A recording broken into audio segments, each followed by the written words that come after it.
కాలం కూడా దేవుడు కూడా మనల్ని ఆశీర్వదించాలి. ఇవాళ తెలంగాణలో కాలం కలిసి వచ్చి దేవుడు ఆశీర్వదించిండు కాబట్టి ఇవాళ కష్టపడ్డాం. మొన్న ఆయన వచ్చిండు 2 ఏళ్ల తర్వాత, ఏదో మంచి చెప్తాడేమో అనుభవంతో నేను అనుకున్నా.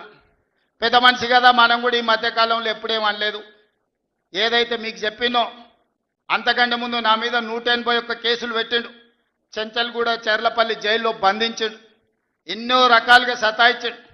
నన్నే కాదు నా కుటుంబాన్ని కూడా పట్టి పీడించిండు.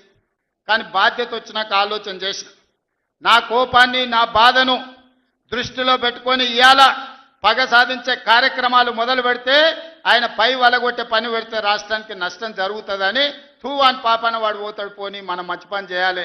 దేవుడు శిక్ష ఇచ్చిండు. నేను ప్రమాణ స్వీకారం చేసినాడే కూలబడ్డాడు, నడువిరిగింది. ఇంక ఇంతకంటే పెద్ద శిక్ష నేను జైలు వేసినా అయ్యేదేం లేదు. ఆయననే ఫామ్ హౌస్ను ఒక బందీఖానగా మార్చుకొని చుట్టూతో నా పోలీసులే ఉన్నారు, లోపల ఆయన ఉన్నాడు. చెర్లపల్లికి పంపించినా చెంచల్గూడకు పంపించినా గదే అవుతుంది కదా. ఇక తిండి బరువు నాకు ఎక్కువ అవుతుంది. అదొకటి. లోపల చెర్లపల్లి చెంచల్గూడ పెడితే ఆయన తిండే తినికి మళ్ళీ ఆయన ఏదైనా కావాలంటే అదిగిన అయితే సర్కార్కి ఎక్కువ ఖర్చు అవుతుంది.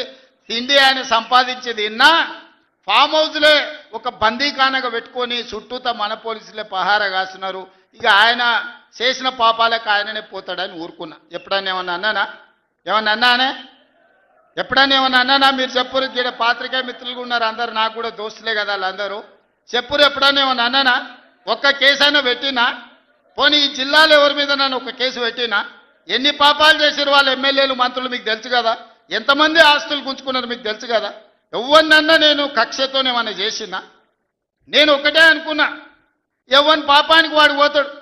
మనం చూసినా చూడకపోయినా పైన దేవుడు ఉన్నాడు, పైనుంచి కిందికి చూస్తూనే ఉంటాడు. ఎవరిని లెక్క వానికి రాస్తూనే ఉంటాడు, ఎవరిని మిత్తి వానికి చెల్లిస్తూనే ఉంటాడని.